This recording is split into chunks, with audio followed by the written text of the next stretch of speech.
Welcome to the Stand Up to Racism annual conference, mobilising the anti-racist majority. How do we defeat Johnson's racist offensive? This workshop is on fighting for anti-racist workplaces. It was to be chaired by Jane Loftus. Unfortunately, she's having some technical difficulties at the moment. So hopefully she will be able to sort them out and join the meeting. But for the time being, I will chair it. My name is Ameen Hadi. I'm here on behalf of Stand Up to Racism. And I'm also an active trade unionist in Salford Unison and Northwest Unison Black members. Welcome. And just to say that we face a real confrontation with the government at the moment. They are probably the most racist government I've lived under ever. Probably the first government that denied that racism is even an issue. For those that remember the Sewell report, which was widely discredited earlier this year, and is a government that is going to, with Boris Johnson at the head, is probably trying to emulate in their own way the likes of Johnson, likes of Trump and Bolsonaro and others that represent a real threat to multiculturalism, to a more hostile and racist environment. This is something that we've seen develop through their denial of the Black Lives Matter movement. We saw them early this year try to roll back on those that were taking the knee in solidarity with the struggle against racism. And we saw that they were challenged by the movement, by footballers. In fact, their attempt to try and discredit those people taking the knee rebounded on them. And now even more support for taking the knee exists across football teams and supporters. And it's a battleground so far they've lost, but it shows you their intent on trying to create a more hostile and racist environment.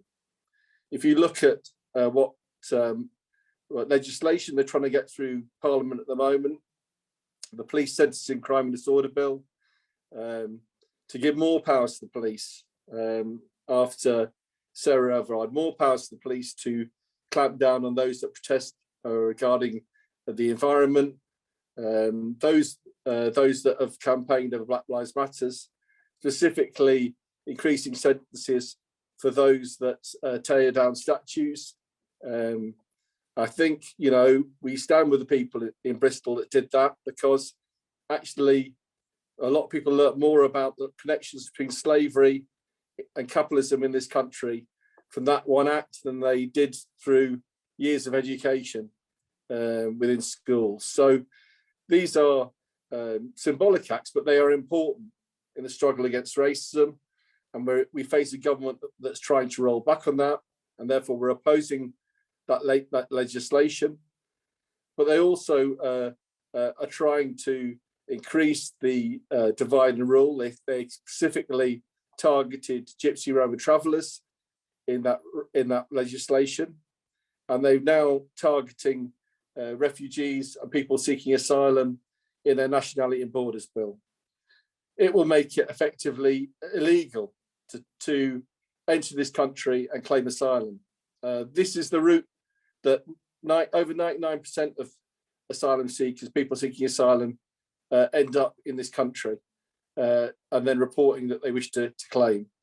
If it wasn't enough that we're responsible in some way for the refugee crisis in the first place, between our policies around war, around exploitation of other parts of the world, we're responsible for, unfortunately, the Mediterranean, which has become a place where thousands of people, refugees, have died trying to reach safety. And now Priti Patel is trying to make the English Channel also a graveyard caused by her policies and to make it harder. She's not doing anything to make it safer or protect refugees. She goes on about people smugglers. All she's doing is playing the race card to try and escape refugees for the problems this government faces. It seems to face a lot of problems, doesn't it, at the moment, and the way it's acting. So we have to organise together against those legislation. We have to continue to build a bigger anti-racist movement. What we do in our workplaces has got to be key to that. We need to create an environment from our unions that we challenge racism, because they are in a battle for hearts and minds where they're trying to increase the racist temperature and divide us in our struggles that we're going to face as trade unionists, whether it's for our pay, whether it's for our services, whether they're trying to impose us to pay for the crisis that they've had due to COVID, a crisis where thousands of us have unfortunately died, and particularly disproportionately Black people have died and Asian people have died by their policies and their disregard.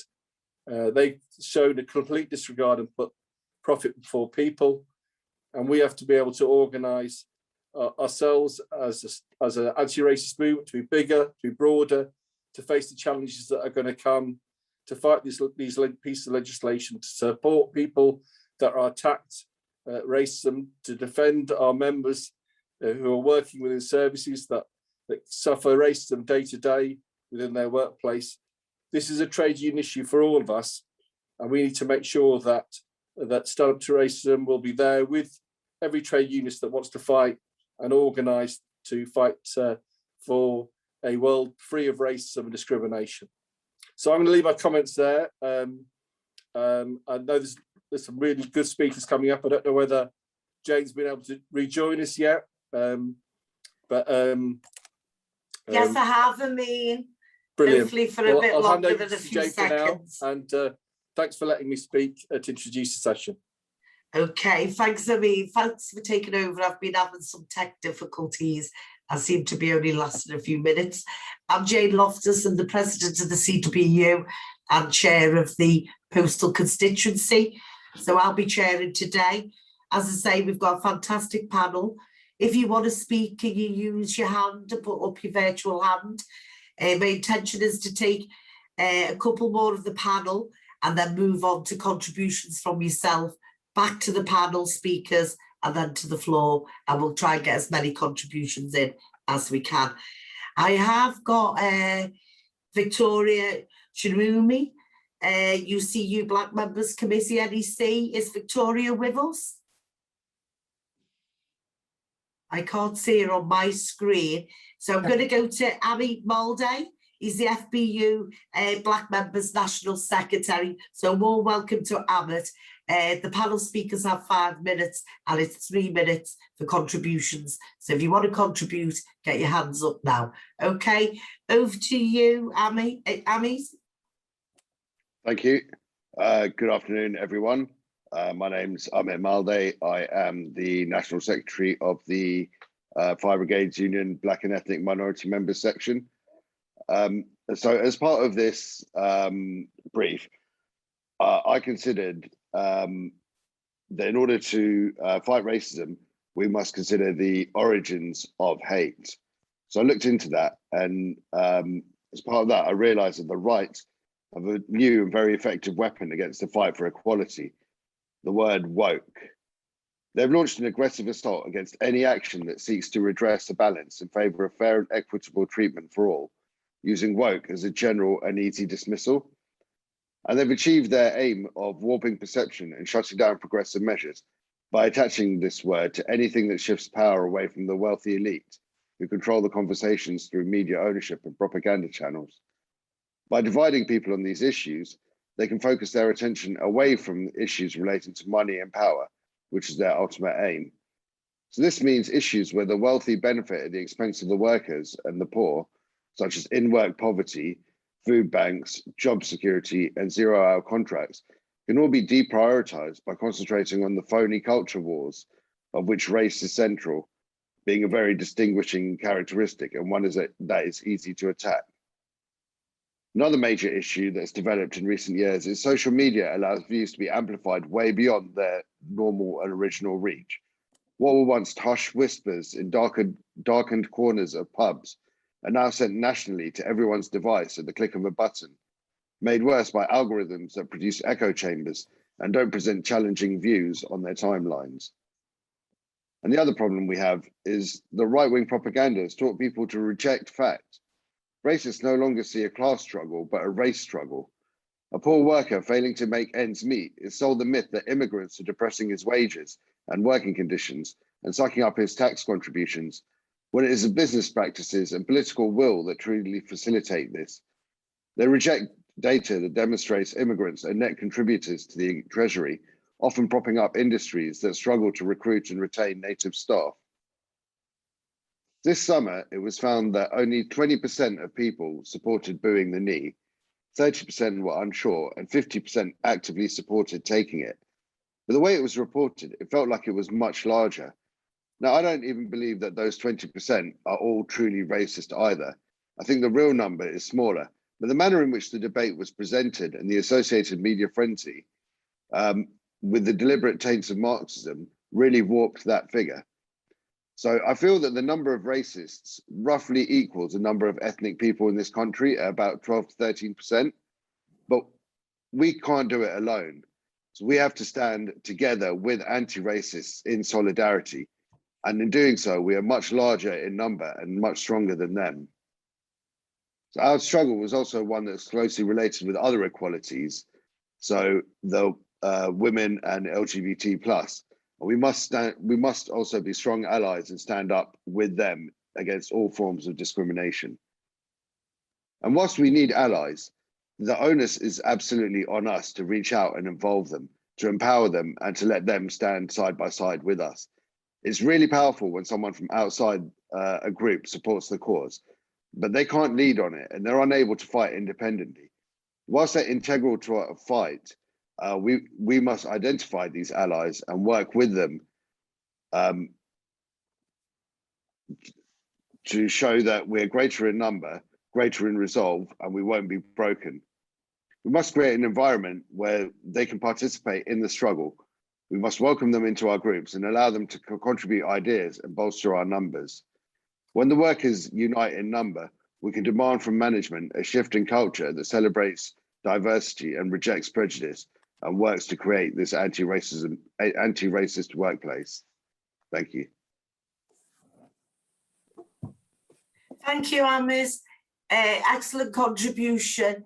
And as I said, this workshop is fighting for anti-racist workplaces. So it's what we can do in our workplaces, and we can unite and make sure, because we do know institutional racism exists within our structures, whether that's trade unions, whether that's businesses, whether that's within universities and that. So we need to make sure that in our workplaces we are united with people so that we can organise them not only to be anti-racist in the workplace, but also to be out on the streets in numbers, which leads me on to two events that I see as important and key mobilisations. So the anti-racist movement that can be seen.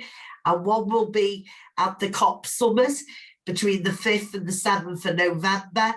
There'll be an anti-racist block on the Glasgow demonstration on the 6th. And then there will be on the 7th, a national online meeting. And as always, one of the best ways every year is on the 19th of March in 2022, when we will actually be out on the streets for UN Anti-Racism Day. And it does make a difference what we do to get people out on our streets. I know the CWU had a fantastic turnout when we mobilised the last time we were on the streets. But that means your general secretaries, that means your branches, that means your regions supporting that activity, building it. We've got the time between now and March to use all the events and the activities that are going on to make sure that we have a show of strength, a united show of strength out on the streets, because it can quickly wind back, and we need to fight for the gains we've got and to make sure that we do get justice for everyone. Right, at the point now, is there anyone who wants to contribute from the workshop? If you do, if you want. Over to you, Ricky. Thanks, Jane. Thanks very much. So I'm going to start off. Ethnicity pay gap reports. TUC, on behalf of the union, submitted requests to the government asking them to ask their employees to do their own pay gap reporting. But our government never did this. TfL and Network Rail are two companies who have done this. TfL 2019 report had BAME workforce of 30.5%. The highest BAME staff grade was Bands 1, which was one of their lower grades. Bands 1 had 46.9% BAME. Bands 2 had 36.3. Bands 3 had 27.9. Bands 4 had 18.1. Bands 5 had a whopping low of 7.2. And directors, 6.4 of the BAME workforce only in that grade. TfL are now addressing these issues that have been uncovered. Network Rail's ethnicity pay gap reporting led to them launching their Race Matters initiative. They delivered to the TSSA BAME conference in May 2020. Some of the findings from this report within the ethnicity pay gap reporting presentation showed BAME external applicants applying for roles fare better than their internal BAME applicants applying for roles. White internal candidates fare better both internally and externally. BAME employees are underrepresented in this organisation, but especially in senior leadership positions.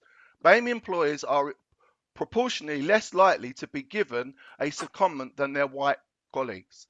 BAME employees were almost twice as likely to receive lower ratings than their white colleagues. And in the last year, BAME employees were twice as likely to be dismissed than their white employees. BAME employees were more likely to have stress-related absences than their white colleagues. Since Network Rail have identified these findings after conducting their own pay gap reporting and launching their Race Matters initiative, they have made some inroads into tackling the above issues. However, more needs to be done to close the skills gap. These are two large companies with support and encouragement from TSSA, my union, who have conducted ethnicity pay gap reports. More needs to be done to address the disparities of BAME workers within companies.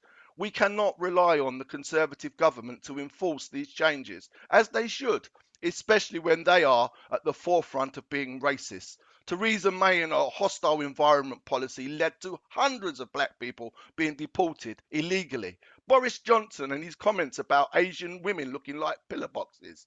My own Dartford Borough Council Conservative leader Jeremy Kite and Conservative Mayor Rosanna Currans also decided to cancel our GAC meeting.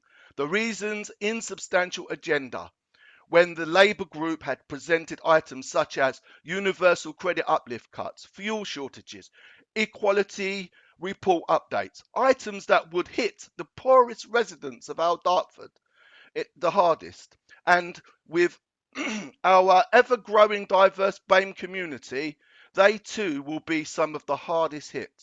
You, the workers, need to make these changes happening by asking questions of your employers about what they are doing to address the ethnicity figures within your companies. And if you, the workers, are not receiving those answers to your questions, like our members within TfL, Network Rail, and you need to be asking your union to challenge those companies on your behalf. Racism is alive today within workplaces as it's always been. We don't just turn up to stand up to racism demonstrations and see the police segregating the races, flying their Union Jacks, shouting their racist chants at one end of Whitehall, whilst we are at the other end. These racists work in many of our workplaces, making comments to our members like, "You smell of curry," and BAME members overhearing their managers telling other colleagues how they only keep them around so they don't look like they're racist. These are the challenges we face for our members and overcome daily. Like many unions, TSSA will continue to tackle racism for their members, but we will continue to need the strength and support of membership and the workforce to be successful. Thank you for listening. Thanks, Ricky. That was excellent. I've got Sarah Edsor from PCS.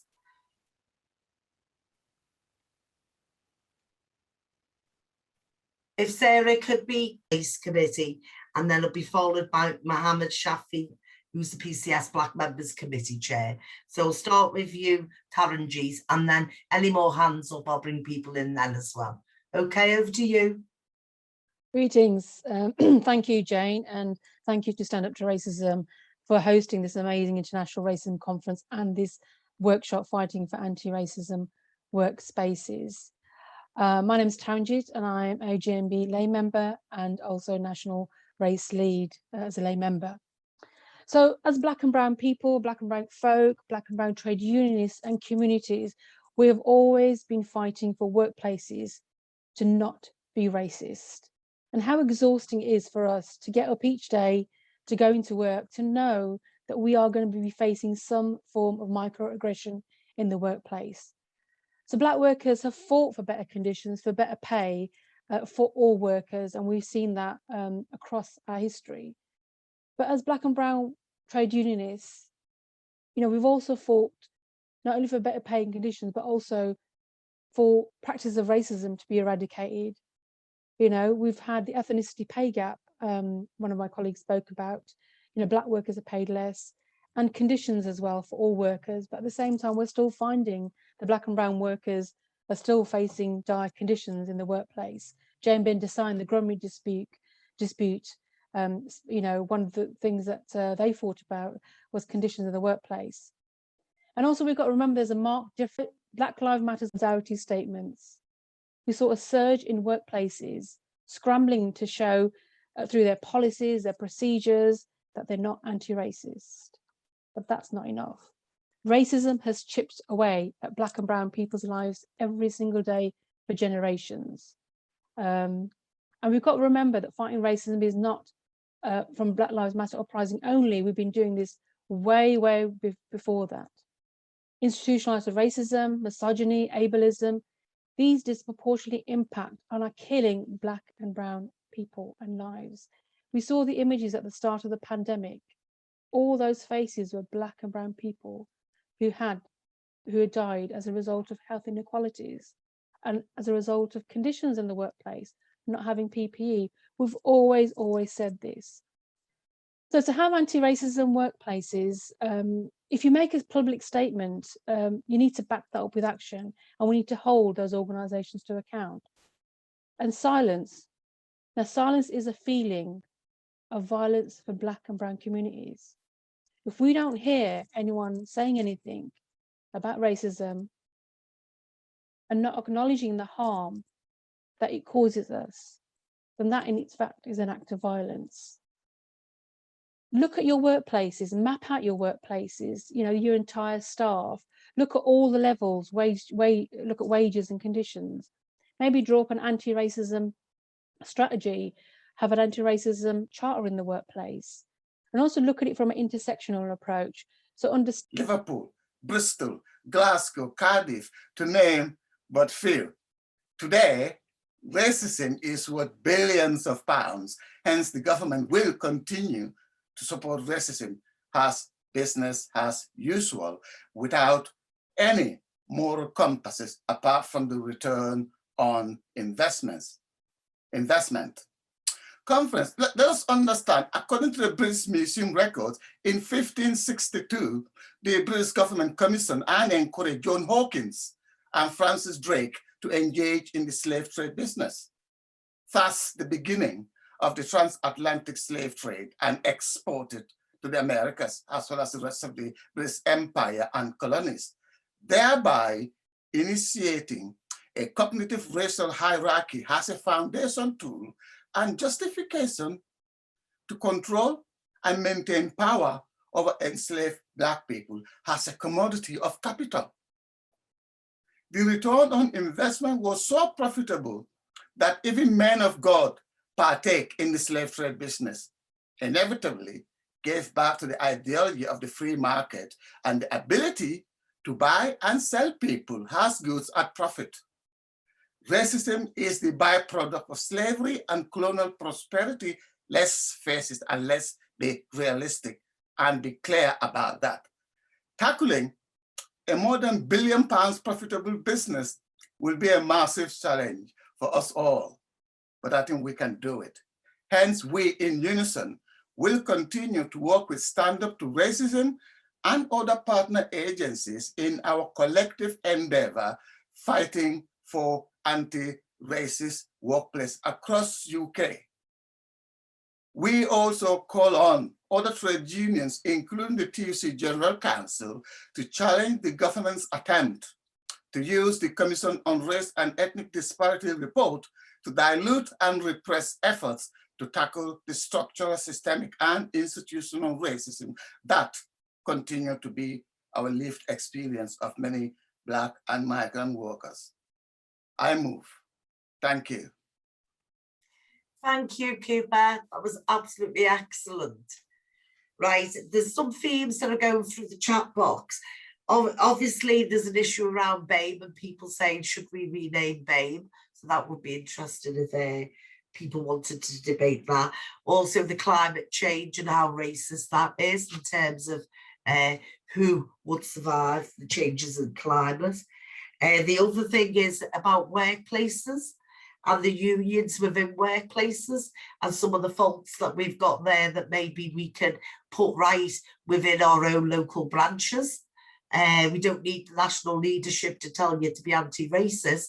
We need active branches to implement it and bring forward the best people to make sure that racism is tackled and that we do have a great representational structure in the workplaces. In terms of the sessions this afternoon, we've had over 1,600 people on them in terms of it, so that's been brilliant. Obviously, it's not the same as being together. I know that, and it's a bit different. So is there anyone else from the floor who wants to come in? Because I'm going to ask the speakers who have already spoke if they want to come back on some of the contributions and questions that have been in the chat room. Right, so I've got one hand up. If we just hang on, I've got Heather. Heather, do you want to come in? And then I'm going to go back to Ameen to see if he's got a few comments as well before I bring Wilf in at the very end. Wilf is going to have to wait. So I've got a few hands up now, so we're getting there. So let's have a look. Right, I've got Margot Hill. Margot? Oh, Heather, you're there first. Sorry, Heather. Oh, hi. I just thank you, Kebba. That was really inspiring. And part of the Stand Up to Racism Day of Action on Wednesday is to highlight the opposition to the Nationality Borders Bill. We need to be hosting events about Islamophobia awareness or challenging racism. We need to be mobilising for people to learn about Holocaust Memorial in January. We need to be mobilising for the demonstration next March for UN Anti-Racist Day. You know, these are things that can highlight to all union members that we have to take the struggle for racism. It is linked to our struggle against the bosses over our pay, our wages, everything else. You know, these affect us all the time. So we have to build a bigger anti-racist movement in our workplace to take the struggles out into the streets as well. Thanks, Ameen, and thanks for all your work over the years and your continued support to Stand Up to Racism. Amit, over to you for a few words. I'll come round to everyone. Amit. Thanks. Yeah, a lot of the points have been made, a lot of great points from the other speakers and from the floor. Thank you. I guess so some people have mentioned climate change and how the effect of that is going to disproportionately affect people in countries who haven't been responsible for it, and the sort of racist element of that. And I just want to highlight again that the same people perpetuating the racism propaganda and the same people buying into it are doing the same with climate change skepticism as well. And here we have something that is near universal consensus for scientists, 97 to 99%. So again, we can see that here they're warping the truth. just as they do with dividing us by race. And just to reinforce that we need to stand up and fight these people, because we have truth and decency on our side. Thank you. Thanks, Amos. We now move on to Ricky. Over to you, Ricky. Thank you, Chair. Yeah, so I mean, one of the things I would like to speak about firstly is there was a question about the situation with COVID. We lost a member, Belly Majunga, at Victoria Station as a result of a member of the public thinking it was okay to spit on her. It took quite a while for an investigation to happen by the police and the company that she worked for before they could actually work out what had gone on. By that time, it was too late to work out whether the spitting on her led to her dying of COVID or not. We know because of the fact that she was spat on and how quickly she got ill that could be the only cause in terms of that situation. It took quite a while for a lot of the train operating companies to put in place what was requested by government in order to make sure our BAME members were safe. And let's have it right. You know, our BAME members are the ones that were mainly getting ill and dying from this situation, or more likely to contract that dreadful virus. So going forward, my message is, if we've got situations within workplaces and within transport industry, they are the ones that are opening the way in terms of the other key services being able to get to where they need to. If you are having issues in your workplace and you are worried about your safety, you are within your rights to exert your rights to move yourself away from that place of safety and move within work to a place where you feel safe. So bear that in mind. The last thing I want to finish on is in terms of racism within the workplaces. You have two types of racism as far as I'm concerned. You have direct racism, which I've already spoken about, and you have blinkered racism. Blinkered racism is when you walk into a workplace and you can see that in the lower paid grades, you've got lots of black ethnic minority people, but as you move up the grades, you've got hardly anyone. That's blinkered racism as far as I'm concerned, and we need to be doing more in those companies to challenge that. It's not just up to the unions to question companies over why they aren't putting together reports to show these figures like we've done within Network Rail and TfL. It's up to every member within the workplace to be asking those questions, standing together solid in order to make sure we can make those changes. Because by making those changes, we can then identify other things that we need to do in order to tackle racism. Thank you. Okay, thanks, Ricky. And if we can be very quick, we've got Taranjit and then Kebba and then on to Wilf. So we can keep them very short on the contributions as time's now running out. Taranjit? Yeah, thank you. I'm going to be very, very quick and just touch on one question, the impact of COVID and tackling racism. I think it's really important to remember, you know, who was there when COVID hit, who was still going to work, and what circumstances were they going to work in, and also how that's playing out in the workplaces. That's so important. So it's really important.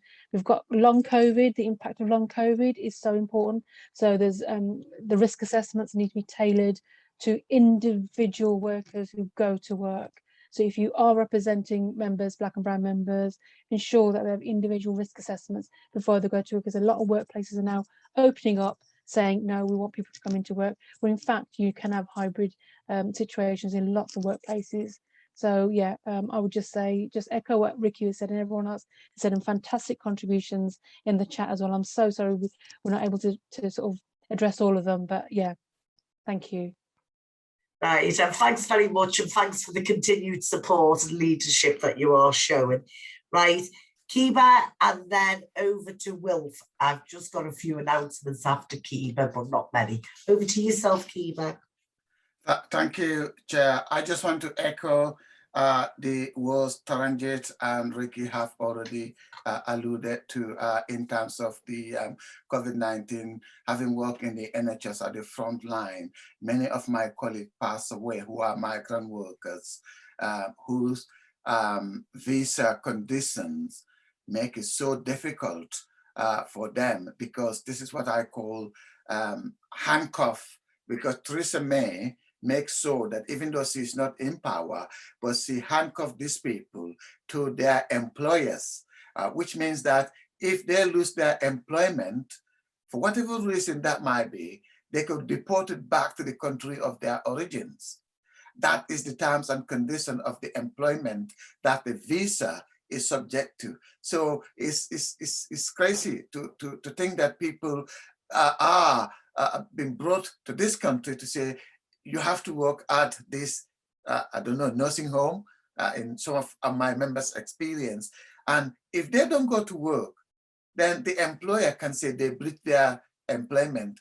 And don't forget this, many of our colleagues, migrant workers, the whole family will put the money together to pay for one person to come here, so that that person will send money back to the country of origin, and that's sustained. So if you get kicked out, if you lose your job because you are afraid to go in, knowing that COVID is in the world, but you have to go there, because if you don't, you lose your job. If you lose your job, you go back to the country of origin, and everybody back home then will think, oh my God, you know, you let the side down because there's no more money coming in. So you get blamed culturally, you get blamed for that, and then you get blamed for other things. So therefore they said to me, Kebba, we have to go to work. We haven't got a choice. We have to go into work.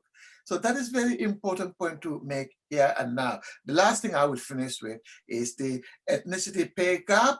It is all of our responsibility to go back to the employer and pursue that. The other element I will say is the equality impact assessment. Here in Wales, that is part of the Equality Act 2010. Every decision the employer make, we use the equality impact assessment to argue for a very good risk assessment to be in place. So again, I just want to finish now. Equality impact assessment is very important for us to use this legislative tool. It is a tool that is available to all of us, and we have to use it. Thank you, Chair, for allowing me to go on a bit. Right, thanks for that. Thanks for your contribution. As I said, it's obviously not long enough, the meetings, but it's the same whenever we do them. Just a couple of announcements. There's been lots in the chat box, but just to remember, we've got show races and the red card on the 22nd of October. It's a good workplace activity you can do, and you can get your employers supporting that if you want to wear red. But remember, take photographs, push it, take the knee, and get them out there onto social media. Again, a shout out for November, what's happening in COP26, and we make sure we're there in terms of the anti-racist block. And then the other big mobilisation is the 19th of March 2022, when I'm looking forward to not seeing hundreds of us, but can we have thousands out on the street? You know, the last 2 years have been difficult for absolutely everyone. And in every workplace, you can see our Black and brown members have died, and they've died, most of them delivering public services, whether they've been privatised or not. They've been there, and all of a sudden, apparently, you know, nothing, you know, no one's to blame, everything's fine, just get on with it, and life carries on. Well, I'm sure everyone's as angry as I am. Life doesn't carry on, and the same with the Tories. They know exactly what they're doing. We need to make sure our side, make sure that they don't get the get any credit or any sort of feedback from working class people, because we're not doing our jobs correctly. Okay, just a final reminder, Holocaust Memorial Day in January. Join your local stand-up to racism groups. At 5 o'clock tonight, there's the international plenary, so hopefully you can all join us there as well. And make sure the word from this meeting goes out to your workplaces, your friends, your family, your colleagues, and let's stand united together and deliver solidarity. So I'm going to bring Wif Sullivan in, TUC Race Equality Officer. I've enjoyed all the times we've worked together, Wilf. So the final words are over to you. Take as long as you like until someone decides to turn the Zoom meeting off. Over to you, Wilf. No, thanks, Jane. I will try and control myself. Thank you, comrades and friends. I know it's really fantastic that so many people here and so many people have participated so far in the Stand Up to Racism conference. And I'm sure there'll be a huge amount of participation tomorrow because, you know, we're in a situation where, you know, where capitalism is in crisis yet again. And it's really good that Kebba talked about, some of the origins of capitalism. And in answer to Daniela's question, really, you can't have a capitalist society and an anti-racist society, right? Capitalism is built on the oppression and exploitation of our labour. And some of the things that Kebba was talking about, that model, aren't just historical, they're with us today. When you look around the world and you see the exploitation of people in the global south, children making cheap goods to be on our shelves, people starving, despite the fact that there's enough food in the world to feed everybody. That model is alive and well, and that's the model that we're struggling against. And you can see it in this country as we enter into the crisis capitalism yet again. We were already heading for a financial meltdown before the pandemic. But what the pandemic has exposed is the fragility of that model, of those global supply chains, those global labor chains, and how, if you let people die in a pandemic, and that's exactly what's happened, if you let people die to maintain your profit margins, then what you get is problems. And we see those problems today in Britain. You can't allow 138,000 people to die and think there's not going to be consequences. We see it with empty petrol stations, empty shelves in our supermarket, gas prices that are going through the roof, as gas companies try and maintain their profit margins. Farmers pouring milk down the drain because there's nobody to collect it. Pigs being slaughtered in the fields that are perfectly healthy to enable the agro industry to maintain its profit margins. And what's the government's response? The government's response is to rip up our human and civil rights, to put in place measures, and this is what the police bill is about, to put in place measures to suppress the dissent and resistance that they know is going to come. Because actually their agenda, despite talking about levelling up, is to level up to Victorian Britain. That's what they're talking, and to level up to those days of those dark satanic mills, right, where actually the majority of the workforce were in insecure, low-paid employment with no safety net, no health service, no social welfare. That's where they're going, and we have to be clear about that's what their agenda is. And how do they do it? One of the best ways that they've always done it is by divide and rule. Because one of the things I say about racism is it's not only to oppress and exploit black people, it's to make white people accept their own oppression and exploitation by saying it's those people's faults over there. We see it in terms of the Nationality and Borders Bill, which is not only a way of saying, yes, it's those people over there, but gearing up for the fact that they know, and when people are talking about the green agenda, that actually global warming is affecting the global south already, along with the wars and exploitation that they continue to carry out of forcing people to move around the globe because they can no longer survive and feed themselves and their families in the places that they are. Because either the weather's changing, you've got multinational companies poisoning the environment and making it impossible for people to live and making a living. And that's why what we do is so important, because the world of work is the front line of this struggle. And actually, if we are to build the power to successfully resist this kind of agenda, we need to change our trade union values of solid collectivism and solidarity into a living reality. And that's why fighting racism in the workplace is so important, because we need to make sure our workplaces are inclusive. And that's about being proactive, about making sure that as leaders in our workplace, that everybody is all right, and by talking to them, not assuming that they're all right. We need to challenge those narratives that are put forward in the press and by government, about bogus asylum seekers, about illegal working, about social security scroungers, all of those narratives that actually become part of everyday conversation as if somehow they were truths. We have a responsibility as a trade union movement and as trade unionists to challenge those things. Because if we don't, nobody else will. And if we don't, we're not living up to our values that we say we have as trade unionists. We need to start collectivizing issues of racism in the workplace, rather than thinking that they can be solved by lawyers, right, or somebody out there. You know, the idea for me that actually the employers are interested in solving racism in the workplace is laughable. As Kebba so eloquently pointed out, they make money from it. And whenever I hear somebody saying about, oh, the business case for equality, I have to laugh, because the business case for inequality, right, has been well and truly established over the last 500-600 years. And billions of pounds have been made out of it and continue to be made out of it.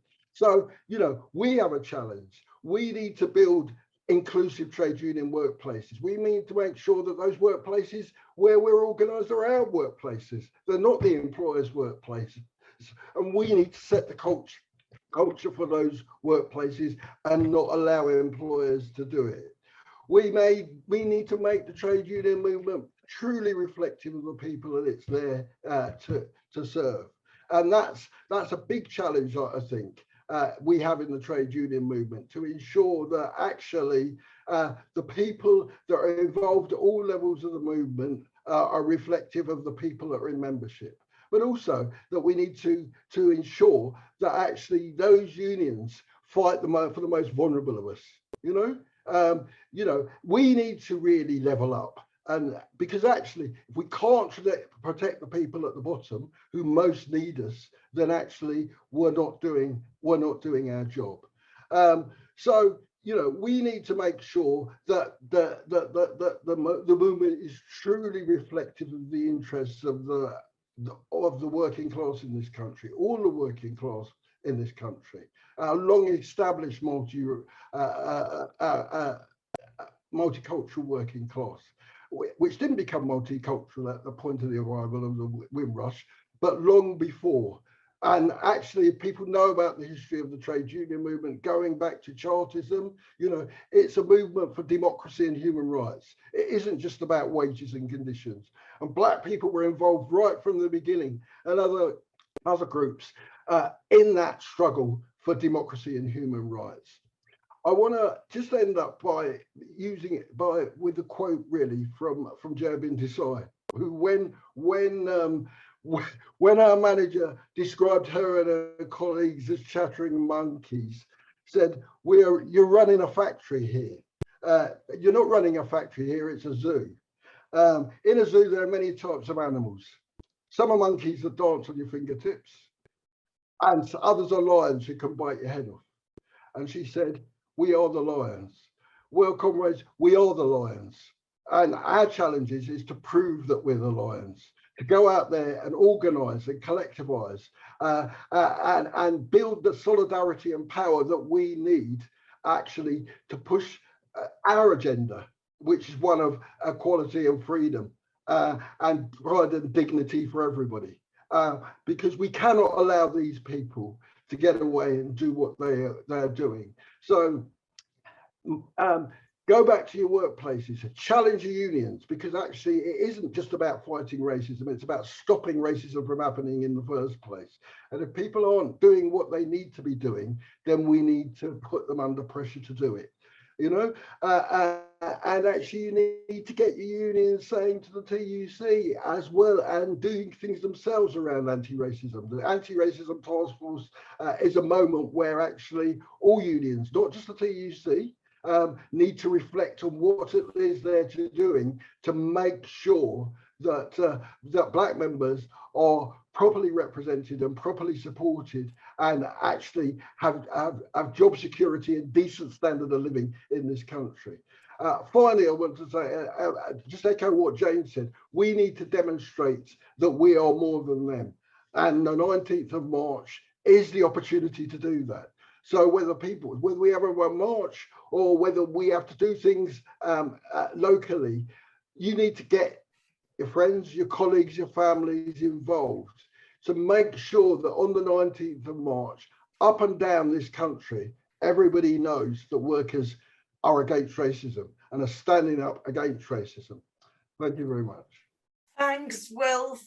Thanks, everyone. It's been an excellent workshop. See you all soon on the activities. And at 5 o'clock, be back on for the next of the international plenary. Okay, thanks, everyone. Thanks to the panel. And thanks for all of you coming on. It's been great. See you all soon, hopefully in person. And see you, obviously, on the demonstration.